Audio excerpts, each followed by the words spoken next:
인생 리셋을 위한 셀프 퀘스천, 내 인생에 묻습니다. 안녕하세요. 책과 함께하는 이야기 산책입니다. 오늘 함께할 책에는 인생에 대한 셀프 퀘스천, 자기 자신에게 질문을 던지면서 새로운 인생을 계획해 보기를 권하고 있습니다. 나는 나에게 어떤 질문을 하면서 살았는지, 나 자신에 대해 얼마나 알고 있는지 생각해보는 계기가 되었어요. 젊은 시절에는 나에게 끝없이 질문을 던지면서 불안해하기도 하고 좌절도 하기도 했던 것 같아요.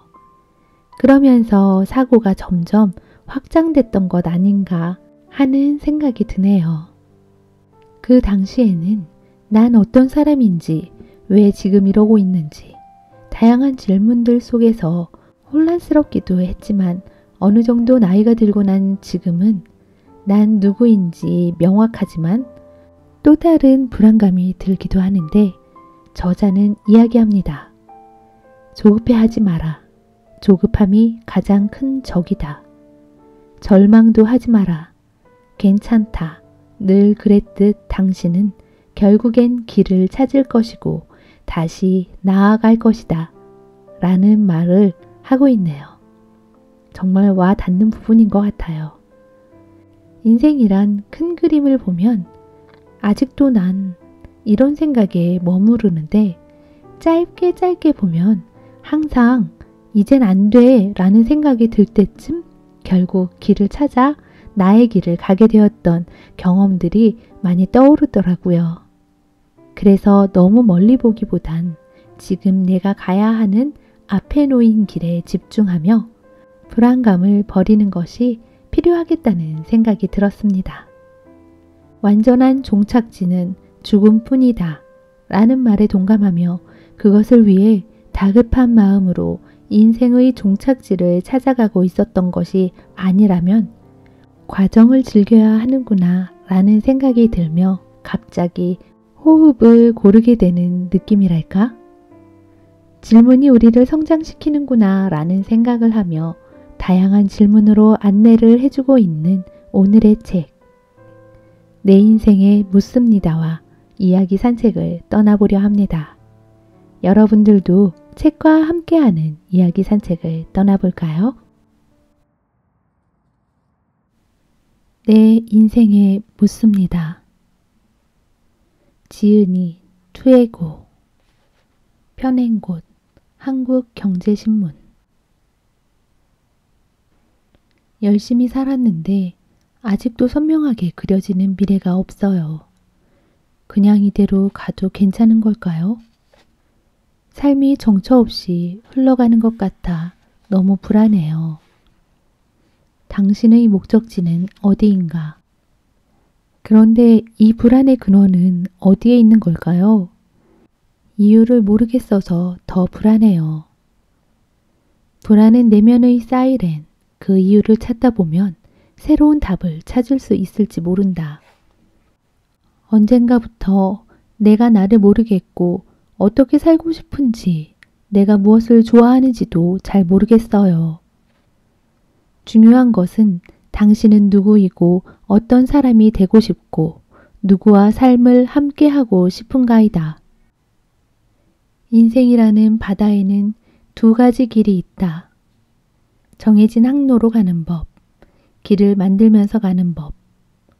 어떤 길이든 출발하기 전 항로를 예측하기 마련이지만 인생은 수많은 가능성으로 이루어진 바다. 생각지 못한 변수로 길을 잃거나 혼란스러워지기 마련이다. 그러나 조급해하지 마라. 조급함은 가장 큰 적이다. 이때 조급한 마음에 섣불리 방향을 틀거나 정답을 빨리 확인하고픈 마음에 정신없이 노를 젓다 보면 내가 어디로 가는지도 모른 채 어디인지도 모를 곳에 도착하게 된다. 절망하지도 마라. 다 괜찮다. 늘 그랬듯 당신은 결국엔 길을 찾을 것이고 다시 나아갈 것이다. 경계해야 할 것은 이미 늦었다 라는 완전한 절망이다. 하지만 정말로 늦지 않았다. 누구나 초행길에서는 길을 잃기 마련이고 인생은 누구에게나 초행길이다. 이렇듯 저마다 다른 이유로 조금씩 늦게 종착지에 도착하는 것이 인생이다. 종착지에 빨리 도착하고 싶은가? 하지만 인생에는 원래 완벽한 끝이 없다. 완전한 종착지는 죽음뿐이다. 차라리 잠시 멈추고 나 자신에게 이렇게 질문해보자. 단지 목표를 이루는 것이 인생인가? 우리는 그보다 더 중요한 질문을 던져야 한다. 나는 어디로 가고 있는가? 그곳에 왜 가야 하는가? 나는 누구인가? 심연의 바다에서 다시 나 자신이라는 희망의 불빛을 밝혀줄 여정을 시작한다. 오늘의 나에게 해주고 싶은 이야기. 오늘도 인생이라는 바다에서 목표 지점을 향해 힘차게 노를 젓는다. 하루하루 조금씩 변화하는 풍랑에 맞춰 방향을 바꾸는 것은 그날마다 오늘의 해야 할 일을 만들어 실천하는 것과 비슷하다. 어쩌다 한 번씩 불어오는 인생의 크고 작은 태풍으로 인해 흔들리는 배의 귀퉁이를 잡고 간신히 버틸 때가 있다. 그러나 대체로 한 차례 태풍이 지나가고 나면 맑게 갠 하늘에서는 항로가 좀 더 명확하게 보이고는 했다. 그러니 정해진 대로 꾸준히만 노력하면 그런 날이 모여 의미 있는 결과로 이어질 거라고 믿었다. 언젠가부터 일상이 그냥 흘러가기 시작했다. 일하고 운동하고 사람을 만나고 일정하게 반복되는 루틴에 익숙해져 갔다. 편안함이 주는 안락함에 취해 반복을 반복했다. 하지만 언젠가부터 조금씩 자라나는 불안감을 애써 모르는 척 넘겼다. 그런데 정말 이대로 괜찮은 걸까? 의문이 나날이 몸집을 키워갔다. 과연 내가 끝까지 해낼 수 있을까? 하나부터 10까지 지금껏 해온 모든 일에 의문이 피어올랐다. 그러다가 결국 더 이상 노를 저을 수 없는 지경에 이르렀고 배는 바다 한가운데서漂流하게 되었다. 부르는 혼자가 아니라고 설상가상 태풍까지 찾아왔다. 정신없이 몰아치는 바람에 이러지도 저러지도 못한 채 웅크리고 있었다. 얼마나 지났을까? 꽤 오랜 시간이 흐른 뒤 나는 고개를 들었다. 사방으로 트인 고요한 바다가 나를 맞이했다. 많은 생각들이 파도 위에서 일렁거렸다.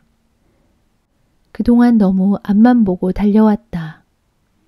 그게 잘못된 방향인 줄도 모르고 그럼 나는 이제 어디로 가야 하지? 그런데 그 길도 아니면 지금까지 달려온 길이 까마득해 다시 돌아보는 것이 두려워졌다. 목적지를 향해 열심히 노를 저었지만 내가 어디쯤 왔는지 확인하지 않았던 것이다. 그동안 나는 나 자신을 누구보다 잘한다고 자부했지만 내 꿈, 내 인생, 내 가치관, 내 사람들 막상 깊숙이 안을 들여다보니 정작 아는 것이 생각보다 단편적이라는 것을 알게 되었다. 인간의 마음은 불완전하다. 파도처럼 쉴 새 없이 일렁이며 모습을 달리한다. 어떤 날은 사나운 기세로 몰아쳤다가도 또 어떤 날은 어떤 것이든 포용할 듯 너그러워진다. 그렇기 때문에 혼란스러워지지만 우리가 계속해서 인생의 항로를 점검해야 하는 이유는 그것이다. 내가 원하는 것이 무엇인지, 누구와 삶을 함께하고 싶은지, 지금 어떤 마음인지 수시로 질문해야 한다. 오랫동안 슬럼프를 겪은 내가 찾은 방법은 나에게 질문하고 내가 지금 해야 할 것들을 리스트로 정리하는 것이었다. 이 리스트를 따라가며 인생에서 해야 할 것들과 버려야 할 것들을 분류하고 나면 궂은 날씨 뒤에 하늘이 개듯 명징한 것들이 남을 것이다. 무언가 잘못되고 있다고 느낄 때 항로를 읽어 표류 중이거나 태풍을 만난 사람들에게 이 질문과 리스트들이 작은 부표가 되길 바란다. 사소한 걱정은 잠시 내려둘 것. 오랜 세월이 흘러도 잊히지 않는 장면이 있다. 교탁 위에 놓인 발표 자료들과 나를 주목하는 시선들, 그리고 목덜미를 뻐근하게 만들며 흘러내리던 식은땀, 심장이 튀어나올 듯 두근거렸던 감각. 저 시선에 언제쯤 의문이 떠오를까? 분명 내 모습이 우스꽝스럽고 이상해 보이겠지? 그런 생각은 내 불안의 부피를 키우고는 했다. 어린 시절의 나는 주목공포증이 심했다. 수업 시간에는 선생님이 나를 지목하기라도 할까 두려웠고, 발표 시간이 있는 날이면 걱정되는 마음에 밤잠을 설치곤 했다. 나이가 들면서 이런 불안을 다스리는 요령을 어느 정도 터득했지만 그럼에도 여전히 걱정은 그림자처럼 나를 따라다녔다. 뭔가에 몰두하고 있을 때는 찾아오지 않다가 눈을 감고 잠들려 하거나 온전히 혼자가 되었을 때 밀물처럼 밀려왔다. 첫 사회생활을 할 때의 일이었다. 아침까지 꼭 끝내야 하는 일이 있어 늦게까지 야근을 하고 있었는데 연일 반복된 야근 때문인지 참을 수 없이 잠이 쏟아졌다. 좀처럼 집중이 되지 않아 차라리 조금이라도 눈을 붙이려고 집으로 돌아갔다. 그런데 막상 녹초가 된 몸으로 침대에 누우니 잠이 오지 않았다. 알람 소리를 못 들으면 어떡하지? 아니, 이 일을 끝낼 수 있을까? 그게 상사의 마음에 들까?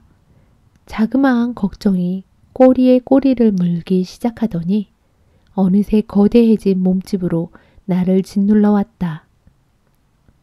그 무게감에 가슴이 답답하고 숨이 막혔다.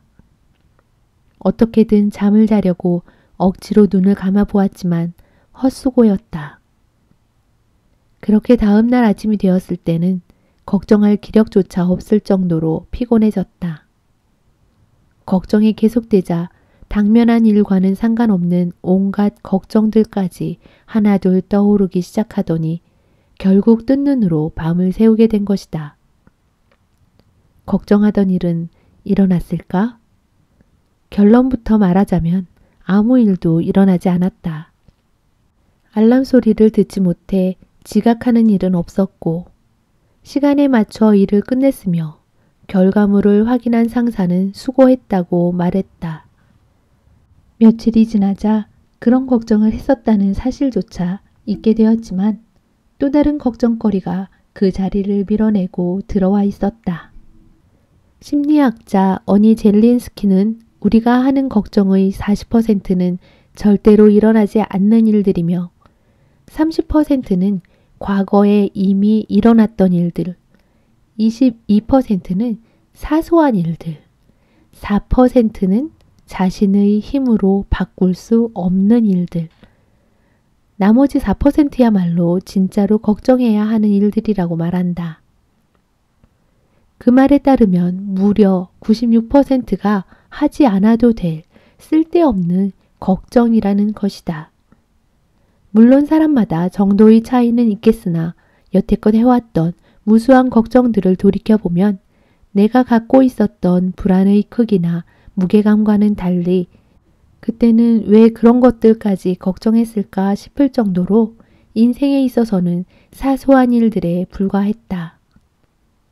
실제로 일어나지 않을 일이나 일어나도 해결이 어려운 일을 지나치게 걱정하는 것을 심리학에서는 램프 증후군이라고 한다. 이는 6세기경 페르시아에서 구전되던 이야기를 엮은 천일야화의 등장인물인 알라딘이 램프의 요정 지니를 불러내 소원을 비는 것처럼 현대인들이 빈번히 걱정거리를 불러내 염려하고 불안해하는 데에서 유래되었다. 다른 말로는 과잉 근심 증후군이라고 하는데 복잡한 현대사회에서 아무런 불안이나 걱정 없이 산다는 것은 불가능하겠지만 지나치게 걱정을 수시로 불러내 거기서 헤어나오지 못하는 것을 말한다. 하지 않아도 될 걱정이라면 우리는 왜 수시로 걱정 램프를 문지르며 걱정을 불러내는 것일까? 걱정이 걱정을 낳는다. 즉, 걱정을 하다 보면 걱정거리가 생긴다. 나도 한때는 이 걱정 램프를 수시로 문질렀다.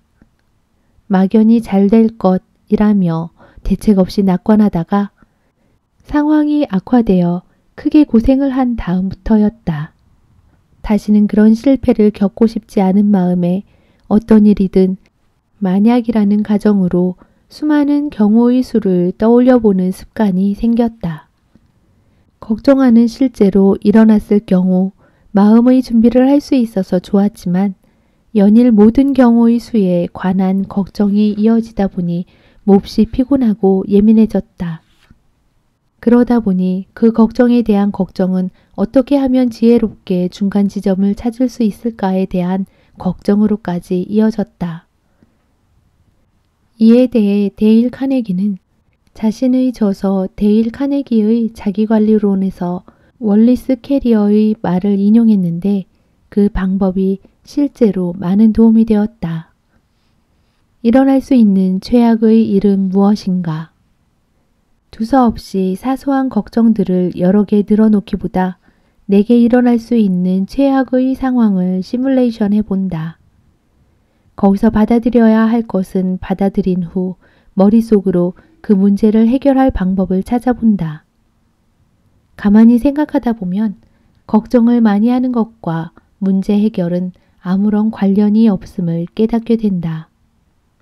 차라리 일어날 수 있는 최악의 상황을 받아들임으로써 걱정을 정면으로 마주하는 것이 낫다. 나의 경우 작가가 되기로 한 결정이 그 시기의 걱정거리였다. 가장 큰 걱정은 금전적인 어려움이었다. 그래서 한겨울에 난방도 들어오지 않는 차가운 방에서 컵라면으로 끼니를 때우는 급기야 빚까지 지게 되어 온갖 독촉에 시달리는 극단적인 상황까지 그려보았다. 그런데 이상하게도 마음이 차분해졌다. 그게 그리 심각한 일은 아니라는 생각이 들었다. 그런 상황이 되기까지 내가 손을 놓고 있었을 리 없고 그런 일이 일어난다면 그 과정에는 어찌할 수 없는 사정이 있을 거라고. 그렇다면 지금 걱정한다 해도 아무런 소용이 없는 게 아닌가. 그리고 그 문제가 건강을 잃거나 나 자신을 잃는 것보다 중요해 보이지는 않았다. 그렇게 생각을 정리하고 나니 내 걱정하는 최악의 상황도 별게 아니라는 생각에 걱정 램프를 멀리하게 되었고 그것을 내 삶의 변수로 끌어안고 살아가기 위해 노력하자 일이 전보다 잘 풀리기 시작했다. 이제는 습관처럼 걱정이 밀려올 것 같은 날에는 머릿속으로 걱정을 정리하는 시간을 갖는다. 해도 끝없이 이어질 근심으로 내 삶을 채울 수 없어서다. 외로움과 친해질 것. 예전에는 혼자라는 단어가 어둡고 두렵게 느껴졌다. 그 단어에서 느껴지는 감정은 외로움이었다. 외로움이란 과연 무엇일까? 그 시기의 나는 정체 모를 그 감정을 그저 피하고 싶은 마음에 사람들 사이로 숨거나 외로울 틈도 없이 열중할 것을 찾아내고는 했다. 하지만 시간이 흐를수록 외로움을 가둬두는 것에 한계가 있음을 깨달았다. 가둬두었더니 그 감정은 점점 쌓이고 짙어져 결국에는 흘러넘쳐 바깥으로 새어나왔다. 그 시기에는 웃음으로 감추려 애써도 금세 내면의 어둠을 상대방에게 들켜버리곤 했다. 발가벗겨진 채 사람들 앞에 선 기분이었다. 누군가를 만나도 자꾸만 조급한 마음이 들어 생각나는 대로 말하고 도망치듯 그 자리를 떠나고는 했다. 그로 인해 깊은 인간관계를 맺는 것이 힘들어지자 사태의 심각성을 인식했다. 나는 단절된 공간에 혼자 남겨지거나 집단에서 배제되는 것에 극도의 불안을 느꼈다. 일과를 마치고 잠들기 전 찾아오는 정막이 두려워졌다. 그래서 외로울 틈도 없이 바쁜 하루를 보내고 나면 생각할 틈도 없이 잠을 청했다. 하지만 언젠가부터 피하려고 하면 피할수록 만성 염증처럼 퍼진 외로움이 마음을 좀먹더니 몸까지 아프게 만들었다. 그래서 외로움의 이면을 자세히 들여다보기로 했다. 외로움이 대체 뭐길래? 외로움에도 여러 종류가 있다. 같은 어둠처럼 보이지만 각자 농도와 깊이가 달랐다. 집단에서 소외됐을 때의 외로움, 관계의 단절로 인한 외로움, 내가 나를 소외시킴으로써 느껴지는 외로움, 이유를 알 수 없는 그 자체로서의 외로움 등 유형을 나누자면 끝도 없지만 드러나는 모습은 비슷했다. 외로움은 날씨 같았다. 어떤 날은 추웠다가 어떤 날은 더웠다가 비처럼 내렸다가 눈처럼 모든 것을 꽁꽁 얼려버릴 듯 매섭게 찾아왔다가 갑자기 화창해진 얼굴로 다가오고는 했다. 그러다 우연히 이런 문장을 만났다. 외로움의 종류를 알면 그에 맞는 옷을 입어 대비할 수 있다. 외로움이 무엇에서 기인했는지 알면 외로움을 다루는 방법을 찾을 수 있다는 것이다. 그건 외로움과 친해지는 것이다. 외로움을 알아가는 가장 좋은 방법은 혼자 일상을 보내는 것이다. 쇼핑이든 영화든 여행이든 드라이브든 맛집 또는 산책을 가더라도 그동안 사람들 틈에서 볼 수 없었던 내 모습과 일상을 면밀히 관찰하다 보면 온전히 나의 현재에 집중하는 기분이 든다. 또 다른 방법은 명상이다. 명상은 고독해질 수 있는 좋은 방법이다. 이를 통해 내면의 자아와 대화하고 내가 가지고 있는 외로움을 깊이 이해할 수 있다. 다만 어떤 관계든 걱정거리가 있듯 외로움도 마찬가지다. 외로움이라는 감정이 지나치면 마음을 병들게 한다. 너무 깊이 빠지면 블랙홀에 빠진 것처럼 헤어나오지 못하게 될 수도 있다. 적당한 거리에서 바라보면서 영감을 얻으며 삶의 에너지로 삼는 것이 좋다. 내가 가장 나다울 수 있는 거리를 찾아 외로움을 친구로 삼아야 한다. 인간은 혼자서 살 수 없는 존재라지만 역설적으로 인간은 늘 혼자다. 시간이 흐를수록 이 말의 의미를 알 것만 같다.